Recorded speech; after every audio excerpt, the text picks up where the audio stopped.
8 juta, Mas. 8 juta ki apa, Mas? Kitchen set komplit sak minibare. Oh, minibar ki sing ngene iki to. Iya, iki minibare, Mas. Iya. Nah, iki kene kena tinggi ada gula, kopi ya ta. Cocok. Gah. Tenan. Rene, ada cedek. Oke. Nah, iki enek lacine. Wis enek rak piringe.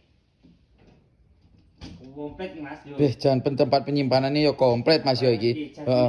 Iki bahannya apa to putih-putih ngene iki, Mas? Bahane aluminium ACV, Mas. Oh, sing anti lembab, anti karat, anti sembarang kalir Iya pokoknya. bener. Tapi nek resik-resik ya penak, Mas. Iya. Komplit dhuwure ya ta. Metu lampune. Metu lampune, Heeh. mon goreng sego ben gak Petengan ya cocok. Ini terbaik kuwi, Mas. Heeh. Sore delon. Wah, penyimpanannya luas. Luas tenan iki, jos. Sing kene wis enek Mas, tak lengkapi nggon rak piring karo rak gelas. Heeh. Lah kene engko dikeki wastafel. Wastafele.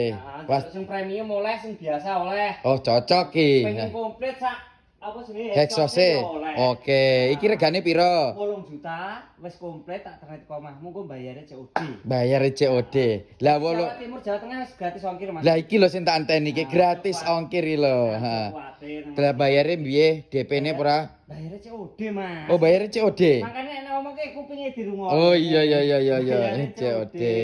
Barang teko dicek sik lagi dibayar. Lah iki dulu-dulu cara melinge piye? Bawa video propis lengkap. Mbok tulung terhubung karo aku. Oke, monggo jan jas koyo genset komplit minibar.